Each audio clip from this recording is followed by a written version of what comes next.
넘어서 비주얼, 허위 정보와 감정을 주제로 이지영 교수님의 강연을 청해 듣고자 하는데요.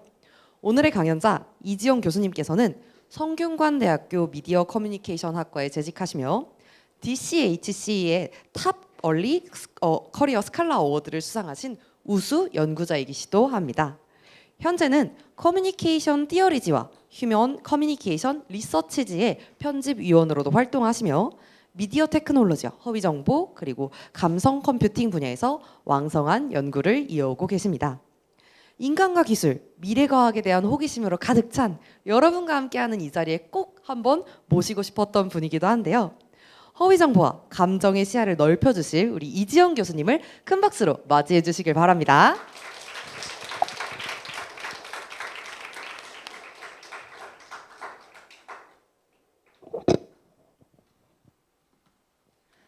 네, 안녕하세요. 좀 멋진 소개 감사드립니다. 저는 성균관대학교 미디어 커뮤니케이션 학과 재직 중인 이지영이라고 합니다. 이른 아침부터 주말인데 이렇게 또 어린 학생들 많이 와주셔서 너무 감사드립니다.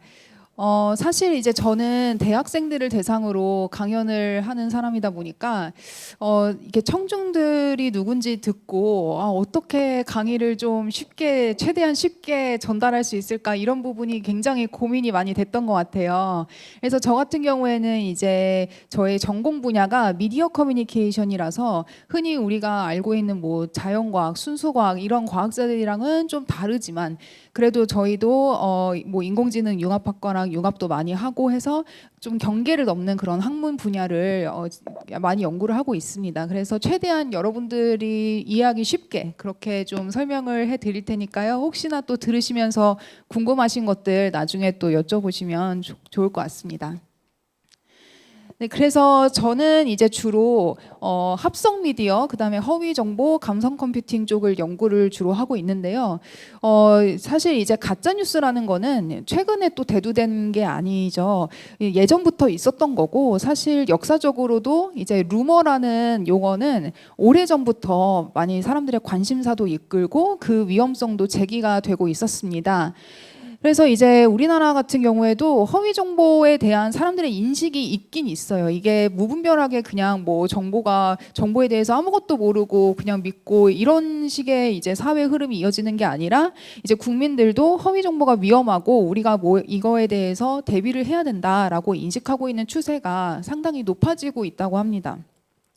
근데 문제는 이제 요즘에 우리가 많이 접하는 그런 플랫폼의 형태라고 얘기를 하는데요. 예를 들어서 왼쪽에 있는 경우에는 제가 특정 연예인 이름을 뭐 여기다 그냥 스크린 캡처 형식으로 가져다 두긴 했지만 유튜브에 그냥 썸네일을 제가 스크린 캡처를 해놓은 거거든요. 근데 이런 경우가 진짜 사진을 쓴다는 거예요. 진짜 사진을 이렇게 쓰고 또 긴급 속보 이렇게 폰트를 하이라이트 하면서 사람들의 주목을 확 이끌게 되죠. 그래서 썸네일 같은 경우에는 이제 유튜브 이용자들이 썸네일을 보고 바로 클릭을 해서 이 정보를 소비할지 말지를 처음으로 결정을 하게 되는 그 게이트웨이 역할을 하기 때문에 이런 이미지를 어떻게 쓸 것인가가 이런 허위 정보를 전파하는 사람들 입장에서는 굉장히 전략적인 그런 커뮤니케이션 전략으로 좀 많이 대두가 되고 있습니다.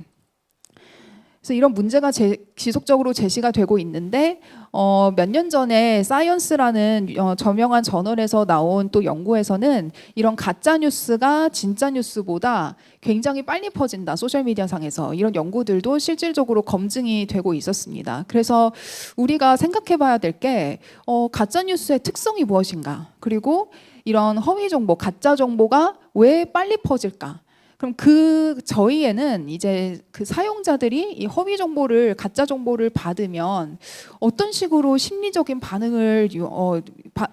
반응할까 그런 심리적 메커니즘을 또 같이 생각을 해봐야 될 것 같아요. 그래서 저는 이제 허위 정보, 가짜 정보를 주로 3단계로 좀 연구를 하는 편인데 이제 첫째는 생성이 어떻게 되나 그리고 최근에 이제 제가 영상 매체 확산되면서 굉장히 다양하고 또 사람들의 주의를 이끄는 형식으로 허위 정보가 많이 생성이 된다고 말씀을 드렸죠. 그래서 그런 영상 매체의 특성, 그리고 허위 정보가 나타나고 있는 그런 비주얼의 특성, 그런 부분들을 연구를 많이 하고 있고요. 또 두 번째는 이런 허위 정보가 어떻게 전파가 되는지, 사람들의 입소문을 예전에는 탔지만 요즘에는 정말 그냥 어디 한 곳에 올리면 순식간에 퍼져나가는데 누구에 의해서 퍼져나가고, 또 사람들은 어떤 그 가짜뉴스의 특성에 좀 초점을 둬서 확산을 하고 있는지, 그 확산적 메커니즘을 또 보고 있고, 또 마지막으로는 이런 허위 뉴스, 가짜 뉴스에 대해서 사람들이 반응을 어떻게 하는지, 그 심리적 반응을 주로 이렇게 세 단계로 나눠서 보고 있습니다. 그래서 우리가 이제 마지막으로 종합적으로 제가 마무리를 하게 될 내용은, 그래서 어떻게 할 것인가, 대응 전략을 또 다 같이 생각해 볼 수 있는 그런 또 내용을 준비를 했는데요. 그래서 제가 대략적으로 지금 배경을 소개해 드렸습니다. 네, 그래서 첫 번째로 이제 비주얼 가짜 정보가 어떤 특성을 가지는지를 설명을 드리고 싶은데요. 사실 이제 그림 한 장이 이제 말 1000마디보다 강하다라는 말은 오래 전부터 유행을 했었죠. 굉장히 여러분들 다 알고 계신 내용일 텐데, 우리가 이제 비주얼 허위 정보라고 한다면 앞서 제가 말씀드린 그런 조인성 송혜교의 그 열애설, 이런 허위 정보에 대해서 우리가 생각을 해본다면 단순히 이제 그 이미지 자체가 사람의 주의를 이끌어서 사람들에게 클릭을 유도하는 그런 메커니즘으로 작용을 하지만, 결국 이런 허위 정보의 내용과 그다음에 이미지의 특성이 결합되어서 사람들에게 좀 더 주목을 이끌고 또 사람들에게 몰입을 하게끔 하고, 결과적으로 사람들이 믿게끔 하는 그런 영향력을 발휘를 한다고 할 수 있겠습니다. 그래서 비주얼 허위 정보라고 제가 강의 내내 말씀을 드릴 텐데, 이것은 반드시 이제 제가 이미지만을 말씀드리는 게 아니라 항상 그 문맥이 좀 뒷받침되는 허위 정보다라고 이해를 하시면 될 것 같아요. 그래서 이런 텍스트와 이미지, 텍스트와 영상의 결합이 허위 내러티브를 함께 형성한다라고 이해를 하시면 되겠습니다. 네, 그래서 이제 AI가 또 막 발전을 하고 있죠. 그래서 AI 인공지능이 발전을 하면서 정말 이런 비주얼 허위 정보도 굉장히 다양한 양상으로도 나타나고 있는 것 같아요. 왼쪽에 제가 이제 설명드린 그런 예시에서는 말씀드렸다시피 진짜 이미지를 사용을 한 경우죠. 근데 이제 오른쪽이 또 문제가 되는, 새롭게 대두가 되는 그런 허위 정보의 어떤 새로운 패턴인데요. AI를 사용해서 아예 존재하지 않았던 그런 이미지가 생성이 되는 경우입니다. 그래서 이런 경우에는 제가 나중에 설명을 드릴 텐데 딥페이크랑 좀 관련이 되어 있어요. 인공지능의 발달로 이제 진짜 이미지를 단순히 뭐 이렇게 자르거나 아니면 뭐 다른 사람의 배경 그런 걸로 대체를 하거나 그런 게 아니라, 정말 AI한테 예를 들어 트럼프가 경찰에게 쫓기고 있는 이미지를 생성해줘 라고 얘기를 하면 바로 또 생성을 해낼 수 있다는 거예요. 그래서 이런 식의 가짜 정보가 또 등장을 하면서, 정말 이제는 진짠지 가짠지 미디어 전공자인 저도 구별을 하기 힘든 그런 시대가 되고 있는 것 같습니다.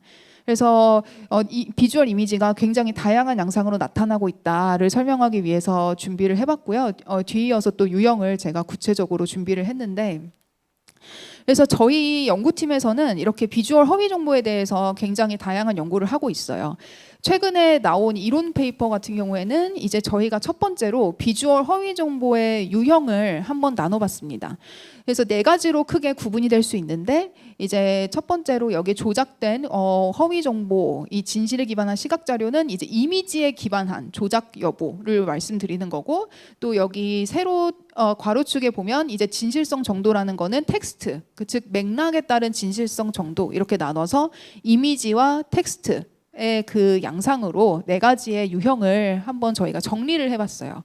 그래서 기존 연구도 참고하고 또 최근에 나온 사례들도 참고를 했는데, 일단 첫 번째 같은 경우에는 이제 텍스트의 진실성이 없고 또 이미지도 완전히 조작된 경우이죠. 앞서 제가 설명드린 그런 트럼프가 경찰에게 쫓기고 있는 경우는 일어나지도 않았던 일이고 그리고 이미지도 완전히 조작된 거죠. 처음부터 존재하지 않는 이미지. 그래서 진실성도 전혀 없고 맥락에서의 진실성도 전혀 없고 이미지도 조작이 됐다. 그래서 이런 경우에 딥페이크가 해당된다라고 말씀을 드릴 수 있겠고 진실성 정도, 즉 맥락은 없고 근데 이제 시각 자료 자체가 진실에 기반할 수 있겠죠. 예를 들어서 아까 말씀드린 그 연예인들의 어떤 허위 연애 사실 그런 것들은 진짜 있는 이미지를 사용을 하지만 맥락은 거짓인 거죠.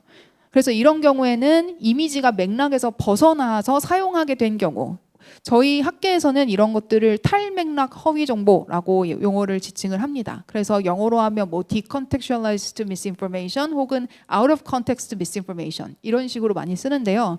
이런 경우도 굉장히 위험하죠. 왜냐하면 딥페이크 같은 경우에 제가 연구를 시작을 한 게 이제 2019년이었어요. 무려 한 6, 7년 전이었던 것 같은데 그때만 해도 딥페이크 사람들이 막 용어는 쓰고 있지만 제대로 연구하는 그런 연구자들이 없었던 실정이었거든요. 그래서 딥페이크가 위험하다라고 이제 다 인지를 하고 그런 연구도 그때부터 막 성장을 하기 시작했어요. 근데 정말 이제 진실에 기반한 시각 자료를 사용하는 경우도 굉장히 사람들이 쉽게 빠질 수 있다는 거예요. 이게 반드시 막 그런 어려운 그런 인공지능을 써서 막 뭐 진짜처럼 만드는 이미지가 생성되지 않아도 그냥 여러분들 사진 제가 딱 찍고 뭐 다른 뭐 미래의 사건에 여러분들의 사진을 쓴다거나 그러니까 과거에 일어난 일을 현재에 일어난 것처럼 쓴다거나 그런 경우도 이렇게 허위 정보로 분류가 될 수 있다는 거예요. 그래서 그런 부분도 하나의 유형이 될 수 있고 또 이제 그 맥락 자체가 이제 과장된 경우, 맥락이 과장됐고, 그다음에 이미지가 조작이 된 경우가 있겠죠. 그래서 진실된 맥락을 이제 과장을 했는데 여기에 이미지를 또 사용을 한 경우입니다. 이미지를 또 이렇게 찍어서 사진을 찍어서 포토샵을 이용을 해서 뭐 크로핑을 하거나 자르거나 뭐 그런 식으로 이미지를 과장해서 사용한 경우가 있을 수 있고요. 또 마지막으로 이제 그 진실은 과장되게 사용을 한 경우인데 이제 시각 자료가 이미지가 이제 진실에 기반된 이미지를 사용하는 경우가 있을 수 있어요.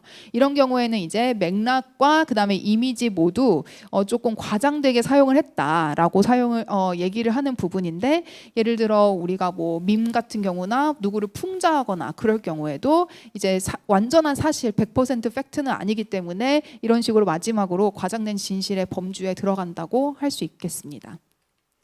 그래서 다시 정리드리면 이제 진실성 맥락이 없는 경우에 아까 처음에 제가 말씀드린 이런 트럼프의 사례 그다음에 진실에 기반한 시각 자료를 사용을 했지만 진실성 정도도 허위인 경우에 이런 아까 말씀드린 사례가 있을 수 있다고 설명을 드릴 수 있겠습니다.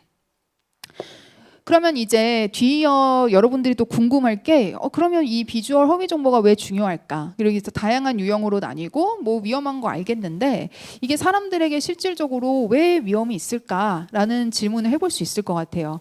저희가 이제 말씀드렸다시피 대학에서 학생들에게 강의를 하다 보니까 이런 용어를 막 쓰는데 이제 여러분들은 좀 설명이 필요할 것 같습니다.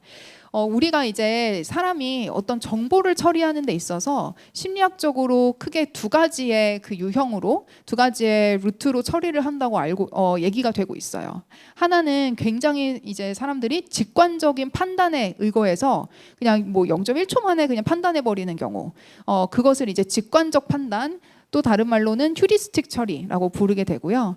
또 다른 한편으로는 어떤 정보를 받았을 때 좀 깊게 생각하고 한 번 더 뭔가 체계적으로 생각을 해보는 그런 경우가 있다고 할 수 있어요. 그것을 우리가 이제 체계적 정보 처리, 시스테매틱 프로세싱이라고 하는데요. 얘네 둘이 완전히 뭐 따로 움직이는 건 아니에요. 독립적으로 움직이는 건 아니지만 그래도 크게 그렇게 두 가지로 정보 처리를 한다라고 이제 심리학자들이 얘기를 하고 있습니다. 그러면 이런 이미지 같은 경우에 앞서 제가 설명드린 그런 예시를 생각을 해보시면 될 텐데 여러분들 입장에서 딱 이미지를 받으면 이거를 깊게 생각을 해볼 수 있을까요? 되게 주의를 이끌고 여러분들은 굉장히 흥미로움을 느끼고 또 어떤 경우에는 막 공포심도 느낄 수 있고 또 신기함, 재밌는 감정 그런 것들을 느낄 수 있겠죠. 그래서 그런 이미지 자체가 휴리스틱 처리를 요구한다. 즉 사람들에게 어떤 깊게 막 사고하고 깊은 생각을 유도하고 그런 게 아니라 그냥 사용자 입장에서 재밌는 이미지가 있다. 그러면 굉장히 빠르게 그냥 수용을 해버리는, 별로 생각을 하지 않고 그런 경향이 나타난다는 게 반복적으로 연구에서 제시가 되고 있었습니다. 그래서 이런 이미지 자체는 사람들의 주의를 굉장히 강하게 이끌고 또 기억에 오래 남는다는 그런 특징이 있어요. 여러분들 앞서 제가 설명드린 그런 이미지 지금 바로 기억나시죠? 근데 제가 예를 들어서 그거를 그 앞서 설명드린 이미지를 줄글로 풀어서 예를 들어 뭐 두세 문단으로 여러분들에게 보여드리고 설명해 드렸다. 그럼 여러분들이 그렇게 쉽게 그걸 이미지화해서 기억에 저장시키지는 못하실 거예요. 그리고 또 더군다나 반복 노출할 때 이런 이미지의 그 영향력이 굉장히 높아진다라는 연구도 많이 있습니다. 그래서 제가 앞서서 뭐 트럼프 그런 사진도 한 두세 번 보여드렸죠. 그래서 기억에 더 남으시는 게 이런 반복 노출의 효과 때문인 거예요. 이런 반복 노출은 소셜미디어 상에서 굉장히 또 문제가 되고 있어요. 왜냐하면 소셜미디어에서는 여러분들 뭐 친구들이 어떤 글을 올리면 막 또 다른 친구들에게 공유하고 본인 포스팅해서 올리고 본인 뉴스피드에 올리고 또 반복적으로 보게 되기도 하죠. 뭐 알고리즘으로 갑자기 유튜브에 또 나타난다든지 이런 반복적 노출 상황이 굉장히 많이 일어나는 것 같아요. 그래서 사용자 입장에서는 특히 뭐 좋아요 수를 많이 받은 허위 정보, 뭐 그리고 사람들이 댓글을 많이 남긴 허위 정보 이런 것들을 받으면 알고리즘에 이거 되게 유명한 콘텐츠 아니야? 라고 인지를 하면서 너도 이거 관심 있을 것 같은데? 라고 하고 계속 반복 노출을 시킬 수 있다는 거예요. 그래서 이런 경우에도 이런 영상 매체, 유튜브, 틱톡, 인스타그램 이런 데에서도 반복 노출이 될 위험성이 있다. 그래서 그럴 경우에도 사용자 입장에서는 기억에 굉장히 오래 남고 또 쉽게 설득이 될 수 있다라는 그런 위험성이 있습니다. 그리고 또 마지막으로는 이제 제가 연구에서 굉장히 중요시하게 보는 부분인데 이런 이미지나 영상 이런 허위 정보들이 감정적 반응을 유발을 한다는 거예요. 그래서 사람들에게 뭐 호기심을 이끌고 뭔가 재밌는 감정을 느끼게 하고 아니면 뭐 때로는 공포심을 유발하게 하고 화나게 하고 분노의 감정을 유발하게 하고 이런 다양한 감정을 그냥 쉽게 유발을 해가지고 쉽게 허위 정보를 또 받아들일 수 있는 그런 영향으로 감정이 크게 작용을 하고 있다가 제 연구에서 계속 핵심적으로 얘기하는 부분입니다. 그래서 종합해 보면 이런 주의를 이끌고 기억에 오래 남게 하고 또 반복 노출을 하게 하고 감정적으로 반응을 유발하고 이런 것들이 허위 정보가 강력하게 사람들의 인지적 그리고 감정적인 영향력을 발휘를 해서 사람들에게 쉽게 수용할 수 있게끔 한다라는 게 좀 핵심적인 부분이라고 설명을 드릴 수 있을 것 같아요.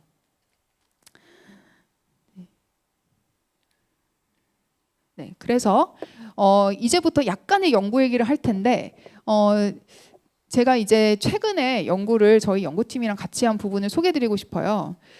이제 허위 정보가 문제가 됐다는 거를 이제 모두가 알고 있고 그리고 어떤 메커니즘으로 인해서 확산이 된다라는 것을 좀 체계적으로 파악하기 위해서 저희 연구팀은 굉장히 다양한 방법론을 진행을 하고 있어요. 제가 말씀드리는 방법론이라는 거는 이제 우리가 어떤 연구를 함에 있어서 연구 문제를 처음에 생각을 하고 그 연구 문제를 해결을 해야 될 거 아니에요. 그래서 그 해결 방법으로 무엇을 할까를 이제 말씀드리는 게 이제 방법론이라고 하는 부분인데 저희는 뭐 실험도 하고 또 설문을 하고 또 뭐 이렇게 컴퓨터 방법론을 접목시켜서 컴퓨테이셔널 방법론도 진행을 하고 또 그냥 전통적인 어떤 내용 분석도 하고 굉장히 다양한 방법론을 적용을 하고 있는데요. 이제 최근에 제가 연구재단의 그 후원을 받고 진행한 연구가 이런 컴퓨테이셔널 분석 방법론을 활용을 해서 비주얼 허위 정보의 특성을 분석한 연구입니다. 여러분들 코로나 때 특히 백신에 관련해서 굉장히 말이 많았죠. 그래서 미국 같은 경우에도 음모론도 굉장히 많았고 백신에 대해서 여전히 찬반 여부가 있지만 또 한편으로는 굉장히 극우 집단의 음모론이 문제가 되기도 했었습니다. 그래서 이렇게 과학적인 정보가 정치적인 맥락이랑 얽히기도 하고 또 음모론이랑 얽히기도 하면서 큰 문제를 일으켰는데 그래서 저희 연구팀에서 이렇게 미국 중심으로 백신에 대해서 반대하는 그런 안티 백신 그룹에 등장을 하는 허위 정보가 어떤 특성을 갖고 있는지를 보자라고 연구 문제를 설정을 했어요. 그래서 페이스북에 저희가 가서 여러분들 페이스북 사용 안 하시죠. 특히 어린 친구들은 이제 페이스북이 뭔지도 모를 것 같은데 저희 세대 때만 해도 좀 그래도 많이 사용을 했던 플랫폼입니다. 그래서 미국에서는 특히 더 많은 사용자들이 아직까지 있고요. 페이스북에 처음에 이제 안티 백신이라는 키워드로 그룹이 뭐가 있는지 한번 쭉 서치를 해봤어요. 검색을 해봤는데 굉장히 많은 거예요. 그리고 이 그룹들도 최소한 뭐 몇백 명의 그런 그 멤버들이 항상 있었어요. 근데 이제 다 할 수는 없으니까 그 중에 대표적인 안티 백신이 무엇인지 좀 추려보려고 그 중에서 그 팔로워 수, 그룹 수가 2,000명 이상인 대표적인 안티 백신 그룹을 7개를 뽑았습니다. 그래서 7개를 뽑고 데이터 수집은 이제 2022년 9월부터 2023년 8월까지 약 1년 정도의 데이터를 크롤링을 했고요. 플랫폼은 말씀드렸다시피 이제 페이스북에 있는 그런 커뮤니티 그룹을 설정을 했고, 우리가 이제 소셜미디어를 데이터를 스크래핑을 할 때는 다양한 방법이 있는데 뭐 돈을 지불해서 돈을 많이 지불을 해서 뭐 유료로 이렇게 다운로드를 받거나, 아니면 예전에는 소셜미디어가 API라는 키를 쉽게 제공을 해서 조금 상대적으로 쉬웠던 시대가 있었는데 이제 그런 것들도 계속 셧다운이 되고 있었는데요. 저희가 이 연구를 크롤링 할 때만 해도 굉장히 다행히 그 크라우드 탱글이라는 거를 무료로 사용을 할 수 있어서 데이터를 다운로드 할 수 있었습니다. 그래서 총 저희가 수집한 이미지 게시물만 이 안티백신 그룹 7개에서 6,383건이었어요. 그래서 이 6,383건을 가지고 시각적인 어떤 특징이 뭐가 있을까, 그리고 이 시각적인 특징을 분석함에 있어서 이 각 이미지에 어떤 감정이 표현이 되고 또 이 이미지의 생생함은 어느 정도로 표현이 될 것인가 라는 거에 분석을 좀 해보고자 했어요. 근데 그 이유는 감정이 세게 드러나거나 아니면 생생한 이미지의 경우에 사람들에게 좀 더 주의를 바로 이끌지 않을까라는 호기심에 이제 이런 연구를 진행을 해봤습니다.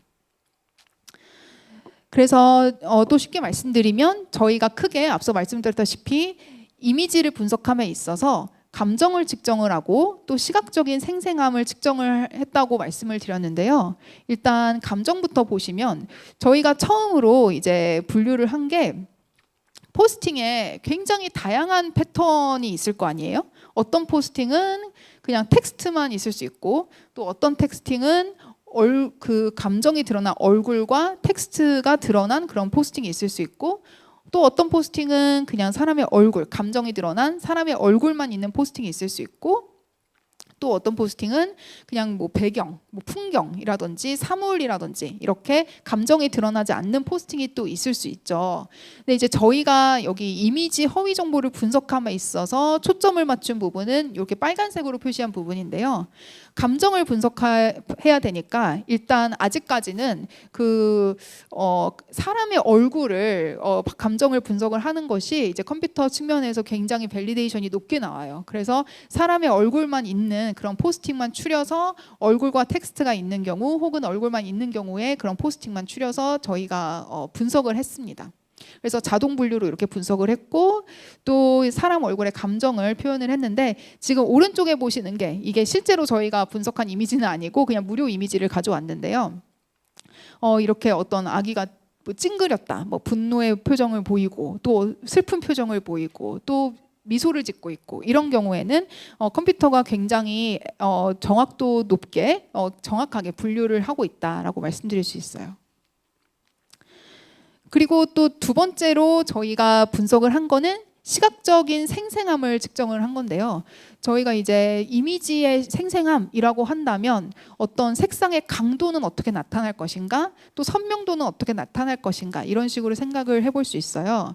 그래서 이 예시를 갖고 왔는데 이렇게 튤립 사진 같은 경우에는 굉장히 좀 쨍하고 색감도 있죠. 반면에 이 장미 사진의 경우에는 흑백 톤으로 다운을 시켰고 또 색감도 없죠. 그래서 이런 경우에는 튤립 사진은 굉장히 생생하고 선명하다. 반면에 흑백 사진의 경우에는 생생함이 떨어진다라고 이제 브로드하게 나누고 있는데요. 그래서 저희의 어떤 그 연구 문제도 그러면 이 둘 중에 뭐 이미지 특성만 놓고 본다면 정말 이렇게 쨍한 색깔을 쓰고 선명한 색깔을 쓰고 이런 허위 정보의 경우에 사람들이 좀 더 주의를 집중할 것인가, 조금 더 관여를 많이 할 것인가, 이런 연구 문제를 설정을 했습니다. 그래서 실제로 저희가 6,000개 정도의 그 포스팅에서 추려본 어떤 예시인데요.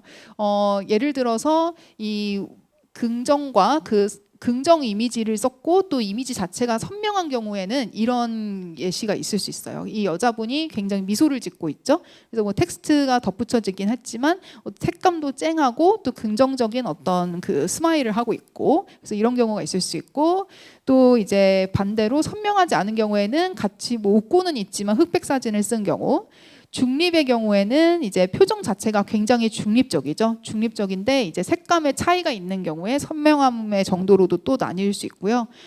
부정적인 그런 감정도 표정 자체는 굉장히 또 둘 다 부정적이죠. 근데 한쪽은 색감을 쨍하게 쓴 경우고 한쪽은 또 흑백 사진으로 톤을 다운시킨 경우, 이렇게 얘기가 됐었습니다. 그래서 결과를 또 보자면 제가 최대한 또 쉽게 설명을 드려야 될 텐데, 일단 저희가 그 허위 정보의 이미지 특성의 영향력을 보고자 했잖아요. 그럼 결국 우리가 이제 결과 변수가 무엇이냐, 즉 영향력이 어떻게 나타날 것인가를 측정을 하기 위해서 주로 주목한 것은 소셜 미디어 사용자들이 각 포스팅에 대해서 얼만큼 좋아요를 누르고 얼만큼 공유를 하고 얼만큼 댓글을 남겼냐, 이렇게 소셜 미디어 사용자들의 어떤 참여도를 소위 말하는 결과 변수로 보고자 했거든요. 그래서 결과를 요약을 해드리면, 일단 첫 번째, 부정적인 그런 얼굴 표정을 나타내는 그런 허위 정보의 경우에는 댓글 수가 굉장히 많이 달리는 경향이 있었어요. 댓글 수가 많이 달렸고, 또 생생한 이미지, 생생한 색감의 이미지를 사용하는 허위 정보의 경우에는 좋아요랑 공유의 수가 굉장히 많이 나타나는 경향이 있었습니다.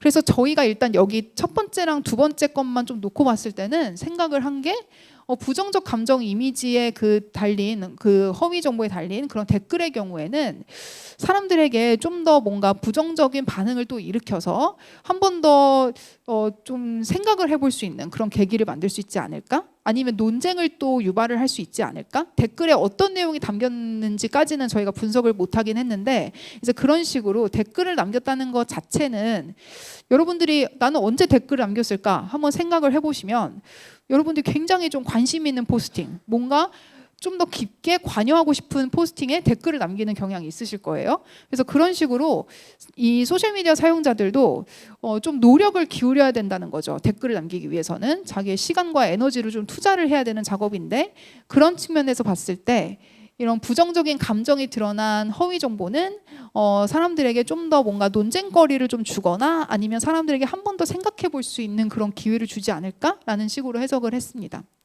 그리고 또 생생한 이미지 같은 경우에는 좋아요랑 공유는 댓글을 남기는 것보다 굉장히 빠르게 이루어질 수 있는 관여 형태예요. 별로 쉽게 그냥 뭐 댓글 남기기 위해서 생각을 해야 되고 뭐 어떤 내용을 남겨야 될지 막 이런 걸 고민을 해야 되는데, 이런 이미지 자체는 그냥 좋아요랑 공유 자체는 별로 생각을 하지 않고 단순히 이제 공유를 해버린다, 이런 경향이 있는데요. 이제 생생한 이미지 같은 경우에는 시각적으로도 눈에 많이 띄고 또 빠르게 사람들에게 처리되는 경향을 주기 때문에 좋아요랑 공유를 많이 유발을 하지 않았을까라고 생각을 했습니다.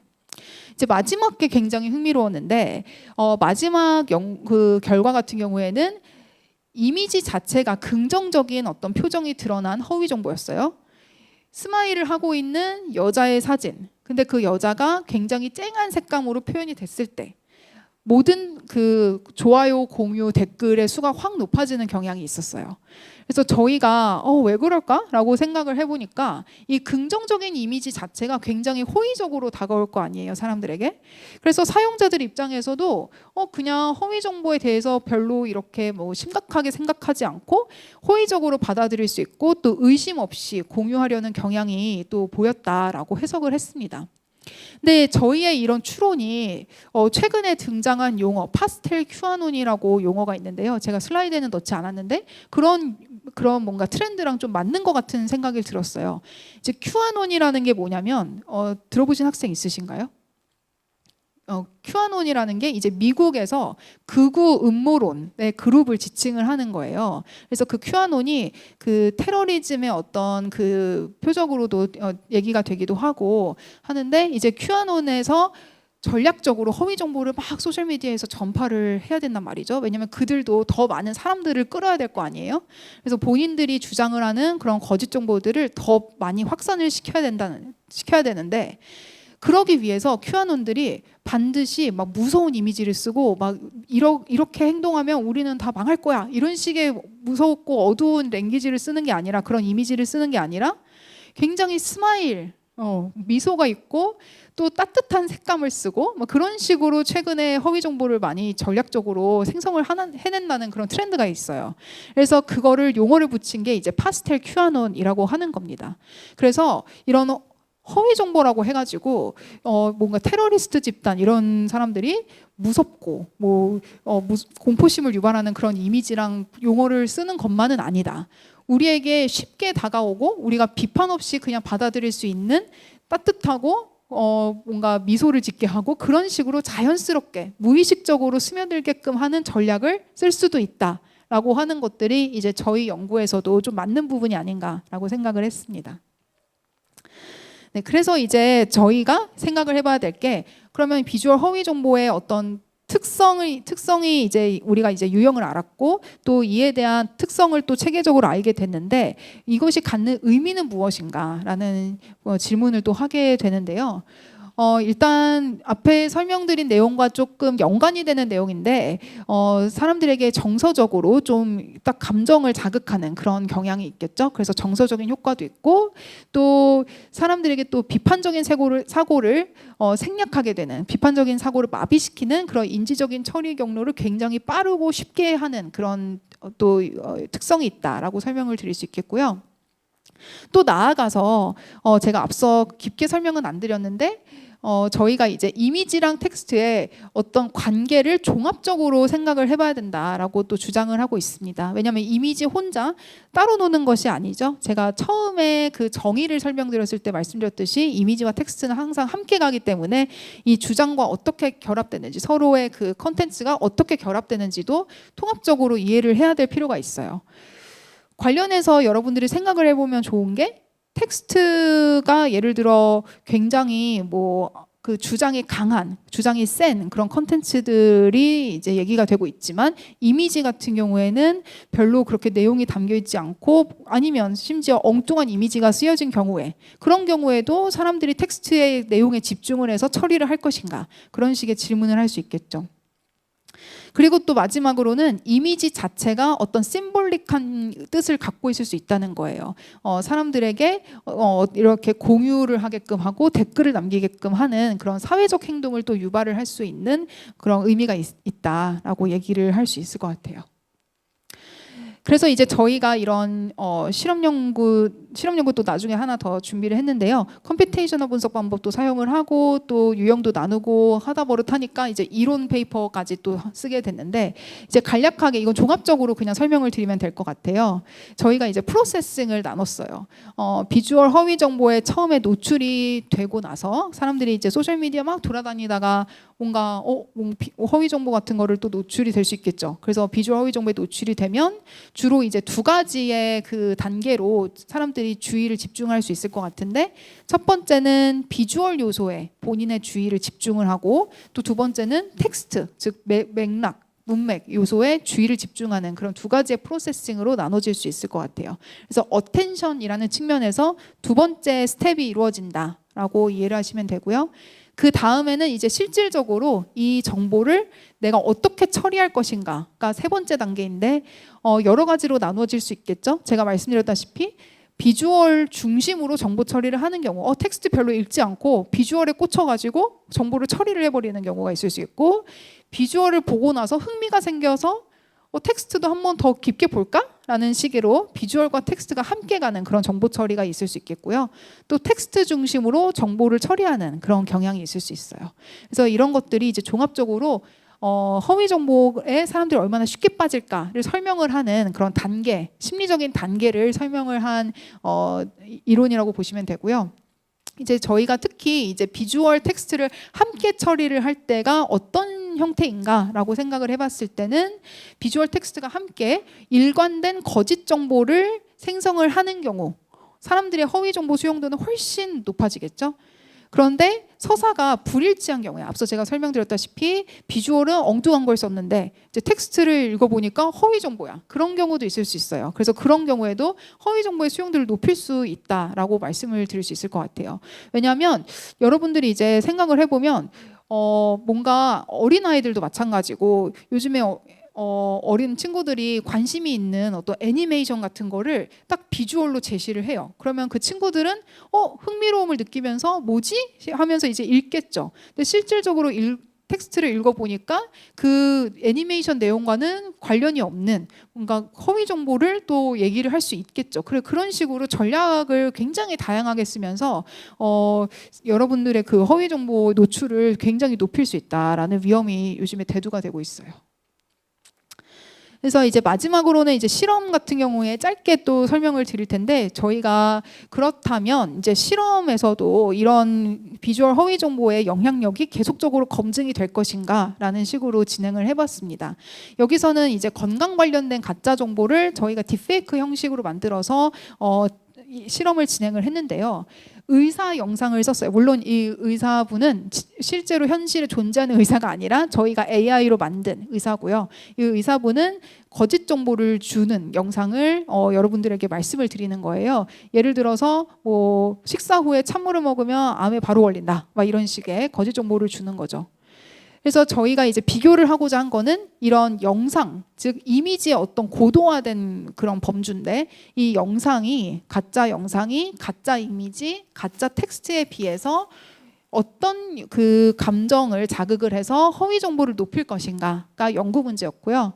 그래서 보니까 불안감을 굉장히 높이더라고요. 그래서 이런 게 이제 건강 맥락이니까 사람들이 좀 더 불안감에 뭔가 더 관련이 돼 있을 수도 있는데 영상을 보고 나서는 불안감이 즉각적으로 상승을 하면서 결국 사람들이 이 잘못된 인식을 갖게 되는 경우까지 이른다라는 것을 또 실험에서 밝혔습니다. 그래서 앞서 제가 잠깐 그 초반에 설명을 드렸었는데 이 휴리스틱이라는 개념도 감정이랑 연관이 많이 되거든요. 그래서 저희 심리학에서도 이제 감정적 휴리스틱이라는 용어로 사람들이 이제 감정적으로 무언가에 반응을 하게 되면 쉽게 생각을 하고 직관적으로 판단을 하게 돼서 정보에 대해서 다층적으로 생각을 해볼 기회를 잃는다라는 식으로 이제 설명을 할 수 있을 것 같습니다. 자, 그러면 이제 딥페이크 얘기를 조금만 더 덧붙여 보자면 이렇게 뭐 진짜 이미지를 쓰고 뭐 딥페이크도 나오고 뭐 크로핑도 하고 여러 가지 형식으로 비주얼 정보가 작용을 하는데 생성형 AI 같은 경우가 이제 딥페이크를 쉽게 생성을 할 수 있게 될 수 있는 가장 핵심적인 그런 리소스로 작용을 하고 있었어요. 이제 생성형 AI 같은 경우에는 여러분들 뭐 GPT 같은 경우에도 생성형 AI고 여러 가지가 이제 생성형 AI로 대두가 되는데 핵심적으로 이제 정의를 말씀드리면 기존에 여러분들이 소셜미디어 사용하는 모든 데이터, 여러분들이 구글이나 네이버에 검색했던 모든 데이터를 갖고 걔네들을 가공을 하는 거예요. 그래서 새로운 텍스트, 이미지, 뭐 보이스 이런 것들을 자동으로 생성하는 인공지능 기술이라고 말씀드릴 수 있어요.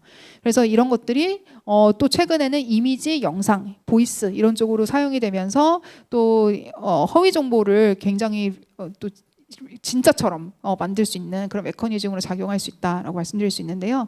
제가 이제 두 가지 퀴즈를 준비했는데 A와 B 사진이 있잖아요. 어떤 것이 진짜고 어떤 것이 가짜인지 한번 판단을 해보실 수 있으실까요? 둘 다 가짜요? 진짜요?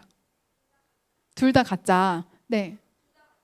둘 다 가짜라는 친구들이 많네요. 네. 네, 말씀해 주세요. 근데 왜 그렇게 생각하는지 설명해 주실 수 있으실까요?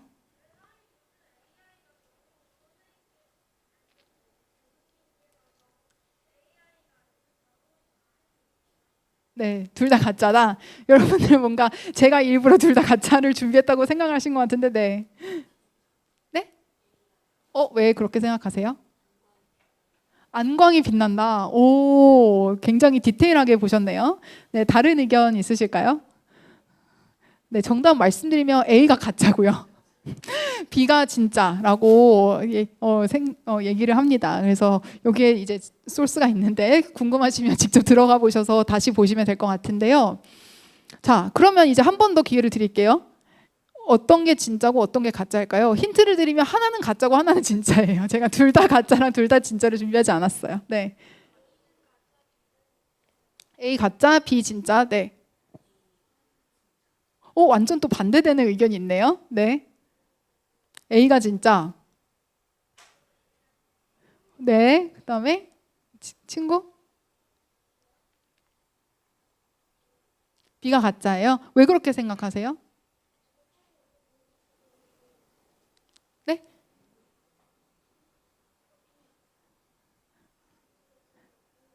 눈이 없다. 눈이 없. 네. 네. 근데 B가 진짜고 A가 가짜입니다. 그래서 저도 사실 이제 이 처음에 막 이제 강의 자료를 준비하면서 찾을 때 하나도 못 맞췄어요. 여러분들처럼 하나도 못 맞췄거든요. 근데 제가 이제 2019년부터 딥페이크 연구를 좀 했다고 했잖아요. 그때만 해도 이렇게 AI로 생성한 허위 정보를 저는 쉽게 구별을 할 수 있었어요. 왜냐하면 그때 이런 눈에 초점을 한번 잘 봐라. 그다음에 얼굴에서 뭔가 갈라지는 부분이 없는지, 그다음에 그 손 동작 이런 것들이 이상한 부분이 없는지 좀 주의를 집중해서 보면 우리는 쉽게 구별을 할 수 있다라는 식으로 리터러시의 어떤 그런 프로그램이 많이 확산이 됐었거든요. 실질적으로 이제 페이스북 같은 경우에도 딥페이크의 그 판단을 어떻게 하면 잘할 수 있을까를 제공을 하는 가이드라인에서 이런 테크니컬한 측면을 많이 봐라라고 얘기를 해왔어요. 근데 정말 불과 이제 5, 6년 사이에 구별을 아예 못하는 수준으로까지 자연스럽게 이미지가 생성이 되는 그런 실정이 있죠. 그래서 이런 거를 우리가 어떻게 대응을 해야 될 것인가라는 질문을 할 수밖에 없을 것 같아요. 그래서 이제 인공지능의 측면에서 좀 더 확장을 해서 비주얼 허위 정보를 말씀을 드리면 딥페이크를 빼놓을 수 없는데요. 딥페이크라는 거는 이렇게 앞서 말씀드린 생성형 AI를 활용을 해서 여러분들의 얼굴, 목소리, 행동 이런 것들을 정교하게 합성해서 가짜 콘텐츠를 만들어내는 거예요. 그래서 특히 학부모님들 여기 많이 계신데 자녀에게 갑자기 전화가 와가지고 아니면 문자가 좀 온 경우, 저희 어머니 같은 경우에는 실제로 제 이름을 대고 핸드폰 액정이 깨졌다 그런 스팸 문자를 받으셨다고 하더라고요. 근데 이제 저희가 그런 거에 대해서 항상 말씀을 드렸기 때문에 속진 않으셨는데 더 무서운 거는 자녀분들의 목소리, 얼굴까지 따서 실제로 페이스타임을 하거나, 그러니까 보이스톡 그 다음에 아니면 페이스톡 이런 것들을 해서 진짜 내 딸이네 아들이네 라는 식으로 돈이 필요하다 그러면 또 바로 송금해주고 이런 피싱이 많이 이루어지고 있다라는 실정이에요. 정말 무서운 현실이죠. 그래서 이런 영상, 이미지, 음성의 형태로 생성이 되는 딥페이크가 이제 진짜처럼 만들어지는 것이 굉장히 핵심적으로 우리가 우려를 해야 될 부분이라고 말씀드릴 수 있어요. 제가 한번 그래서 해봤어요. 제 사진을 넣고 GPT에게 사실 딥페이크를 만드는 그런 여러 가지 플랫폼이 따로 있거든요. 근데 그런 것도 여러분들 사실 쉽게 찾으면 정말 그냥 5분 만에 만들 수 있는 요즘의 환경인데 그냥 GPT로 이제 제가 한번 테스트를 해본 거죠. 제 사진을 넣고 뉴스 인터뷰하는 이미지를 한번 생성을 해달라라고 해봤어요. 그래서 이런 정보를 좀 알려달라라고 해서 정보를 대충 알려줬고 외모 특징을 좀 더 알려주고 뉴스 주제는 어떤 걸로 원하세요? 장소, 배경, 스타일 어떤 것들을 원하세요? 그렇게 해서 제가 제 사진을 주고 했는데 이렇게 생성을 해버렸더라고요. 저 닮았나요? 근데 이제 스타일은 굉장히 비슷하고 외모도 저는 굉장히 또 비슷한 약간 저의 친언니라고 해도 믿을 정도로 그런 식의 그 이미지를 생성을 했는데요.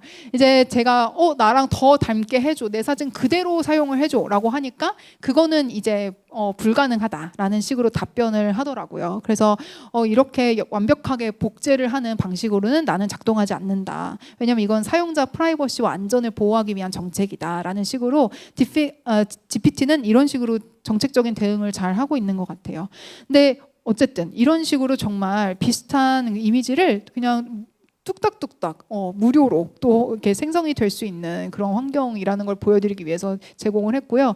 소셜미디어 측면에서도 이에 대해서 어떻게 대응을 하고 있나 또 어떻게 대응을 해나가야 할 것인가라는 여러분들 어떤 생각을 좀 넓혀드리기 위해서 이런 식으로 GPT의 대답을 또 제가 한번 가져와 왔습니다.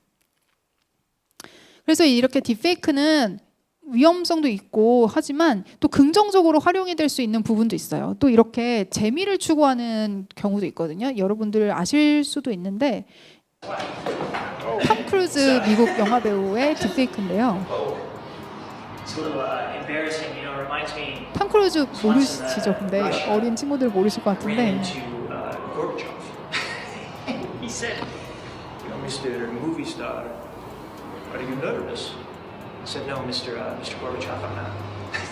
nervous. 네, 뭐 바디 제스처, 목소리, 표정 이런 것들이 정말 진짜 탐 크루즈라고 해도 믿을 정도로 이렇게 영상이 생성이 되고 있는 거예요. 그래서 이런 것들은 틱톡 중심으로 막 재밌다라는 식으로 이제 엔터테인먼트 용도로 많이 활용이 되고 있거든요. 근데 이제 단순 재미로 보기에는 사회적 파장이 너무 크다라는 부분이죠. 근데 이제 제가 사적으로 좀 더 말씀드리면 딥페이크 같은 경우에도 긍정적으로 얼마든지 활용을 할 수 있다라고 말씀을 드렸는데 예를 들어서 뭐가 있을까요? 생각이 안 나실 수 있어요. 왜냐면 제가 계속 위험성에 대해서 말씀을 드려서 생각이 안 나실 수 있는데 최근에 또 사용이 된 게 그것이 알고 싶다라는 뭐 다큐멘터리 같은 경우에 범죄를 다루는 다큐멘터리 이런 경우에 피해자를 보호하기 위해서 모자이크를 주로 쓰잖아요. 근데 그 모자이크 대신 딥페이크를 쓰면서 이제 가상의 인물을 그 피해자의 얼굴에 입히는 거예요. 그래서 그 피해자의 표정, 막 슬퍼하고 분노하고 그런 표정을 살리는 것과 동시에 또 이제 그 피해자의 프라이버시는 보호를 해줄 수 있는 그런 형식으로도 딥페이크가 활용이 될 수 있어요. 그래서 기술이라는 것 자체가 항상 양면을 갖고 있다 그렇게 생각을 하시면 될 것 같아요. 그리고 기술이라는 기술 발전을 사용자가 막을 수는 없잖아요. 그러면 우리가 이거를 결국 어떤 도덕적인 윤리 의식을 갖고 사용을 해야 되냐라는 질문을 계속 해봐야 될 것 같습니다. 그래서 Ways. 네. 그래서 이제 사회적 파장을 좀 더 보면 아까 앞서서 제가 AP 퀴즈 내드릴 때 여러 친구들이요 둘 다 가짜예요 라고 얘기를 했는데 그게 바로 이거예요. 그러니까 정보를 이제 다 믿지 않는 거죠. 그래서 정보적 냉소주의에 우리가 직면을 해 있다라고 말씀드릴 수 있어요. 이제 무엇이든 교수님도 AI로 다 만들 수 있다면서요. 무엇이든 다 조작 가능하다고요. 이런 인식이 기본적으로 이제 깔리는 거죠. 그래서 기본적으로 이런 인식을 가지면서 진짜 정보조차 의심받게 되는 정보적 냉소주의에 우리가 직면해 있다. 그래서 이런 것들의 문제가 뭐냐면 누군가가 정말 신뢰받는 전문가가 무언가를 말을 했을 때 여러분들이 또 믿지 않을 수 있고 또 언론에서 어떤 검증된 정보를 갖고 뉴스를 생산을 해낼 때도 여러분들이 믿지 않을 수 있고 이런 식으로 정보 신뢰가 붕괴되는 현상이라고 할 수 있습니다. 그래서 이제 대응책을 또 간략히 말씀드리면 대응을 우리가 어떻게 해야 될 것인가. 일단 그 비주얼이라는 특성 자체가 사람들에게 여러 가지 감정을 유발을 하기 때문에 저는 좀 이걸 감정적으로 떨어뜨릴 필요가 있다라고 저희 연구팀에서는 얘기를 하고 있고요. 그래서 감정적으로 대응을 전략을 하는 방안으로는 우리가 감정 리터러시를 좀 생각을 해봐야 된다. 그래서 내가 예를 들어 어떤 감정을 딱 느끼면 비주얼, 이미지, 영상 이런 것들을 보고 감정을 느끼면 내가 지금 느끼는 감정이 무엇인가 메타인지를 한번 해봐야 된다는 거죠. 그래서 그런 식으로 정서적 메타인지를 한번 훈련을 해봐야 되고 그 다음에 감정적으로 내가 자극받는 것과 사실 판단을 분리하는 훈련을 또 해야 된다고 얘기를 하고 있어요. 그래서 내가 어떤 영상을 보고 굉장히 눈물을 흘리고 감동을 받는다 하더라도 거기서 나오는 출처가 무엇인지 맥락은 어떤 식으로 내러티브가 형성이 되어 있는지 이런 것들을 한번 생각을 하고 공유를 하는 그런 훈련이 필요합니다. 그리고 또 문제가 되는 게 이제 이런 자극적인 영상 이런 것들을 보면 여러분들이 무감각해질 수 있다는 거예요. 그래서 여러분들이 이제 어떠한 반응도 별로 심각하게 생각도 안 하고 그냥 정보를 받아들일 수 있는 경향이 있는데 그런 감정적 무감각을 또 우리가 예방을 해야 되고요. 또 여러분들이 이렇게 소셜 미디어 보다 보면 어떤 거에 막 화나가지고 바로 화난다 막 이런 댓글 남기거나 다른 사람에게 공유를 하거나 그런 식으로 감정을 기반한 우리가 공유하는 소셜 미디어 양상을 보이고 있는데 그런 것들도 이제 좀 벗어나서 신뢰 기반의 그런 콘텐츠 확산 구조를 봐야 된다라고 얘기를 하고 있습니다. 네, 그래서 여기까지 이제 비주얼 허위 정보 관련해서 대략적으로 설명을 해봤고요. 제가 안내받기로는 이제 우리 분야에 대해서 여러분들에게 또 진로에 도움이 되는 그런 말씀들을 드리면 좋을 것 같다라고 얘기를 해서 좀 준비를 해봤습니다. 그래서 저희 미디어 커뮤니케이션 분야는 사실 기존에 제가 대학생일 때만 해도 조금 약간 나뉘어져 있었어요. 그 구분이 조금 명확했던 시대였는데 예를 들어 뭐 저널리즘 하는 친구들, 광고하는 친구들, 뭐 영상 제작, 뭐 아니면 뭐 대인 커뮤니케이션, 사람 대 사람 커뮤니케이션 이런 식으로 조금 영역이 나눠져 있었고 제가 사실 학부 다닐 때도 그렇게 나눠져 있었기 때문에 저희 과도 언론 홍보 영상 학부였는데 언론 정보학과를 갈지 광고 홍보학과를 갈지 영상학과를 갈지 이렇게 선택을 하게끔 돼 있었거든요. 그래서 저는 언론 정보학과를 나왔는데 이제 그런 식으로 세분화적으로 구분이 되고 있다가 이제 최근에는 굉장히 이제 그 경계가 많이 흐려졌다라고 저는 보고 있어요. 그래서 뭐 미디어 심리학이라든지 인간 컴퓨터 상호작용, 헬스컴, 정치 커뮤니케이션, 시각 커뮤니케이션 컴퓨테이셔널 미디어 이런 것들이 분야가 세분화되고 있는 트렌드도 있지만 다 융합이 되고 있는 그래서 우리가 통합적으로 좀 이해를 해야 되는 그런 분야다라고 말씀드릴 수 있을 것 같습니다. 그리고 저희 학문 분야가 굉장히 그 융합이 많이 되고 있는 학문이에요. 그러니까 저희 학문 내부에서도 융합이 많이 되고 있지만 또 공학을 하시는 분들, 컴퓨터 사이언스를 하시는 분들, 혹은 뭐 의료 쪽을 하시는 분들, 그리고 뭐 실제 다른 사회학, 인문학을 하시는 전통 사회학, 인문학 하시는 분들도 미디어가 왜냐하면 빼놓을 수 없는 분야이기 때문에 이런 미디어 분야 자체가 굉장히 다양한 분야에 융합이 많이 되고 있습니다. 그래서 사실 여기 어린 친구분들이 그러면 좀 미디어에 관심이 있는 것 같은데 실질적으로 내가 어떤 능력을 어떤 함양을 가져야지 좀 맞는 이런 학문 특성에 맞는 그런 전문가로 성장을 할 수 있을까 궁금해하실 텐데요. 이제 저도 사실 여러 가지를 생각을 해봤을 때 가장 조금 중요한 몇 가지를 한번 추려봤어요. 일단 첫 번째는 제가 봤을 때 좀 창의적인 그런 도전적인 생각을 갖고 있는 친구들이 저희 학문에 굉장히 잘 맞을 것 같습니다. 그래서 좀 이 사고를 기존 거를 반복적으로 하는 걸 좋아하고 그런 갇힌 사고가 아니라 새로운 거를 해볼 수 있는 그런 도전적인 능력, 그리고 내가 생각하고 있는 거를 한번 남들이 뭐 알아주지 않더라도 한번 표현해 볼 수 있는 역량, 그런 것들이 좀 중요하다고 생각을 해봤고요. 또 기본적으로 이거는 저희 분야뿐만 아니라 학문을 하는 여러 분야에 굉장히 기본적으로 이제 요구가 되는 역량인데 탐구심이 있어야겠죠. 호기심도 있어야 되고 여러분들이 살고 있는 이 사회 환경을, 미디어 환경을 당연하게 받아들이기보다 왜 그러지? 이 허위 정보, 가짜 정보를 봤을 때 이게 왜 이렇게 나의 이목을 끌었지? 이런 식으로 굉장히 탐구심을 항상 갖고 계시면 도움이 많이 되실 것 같아요.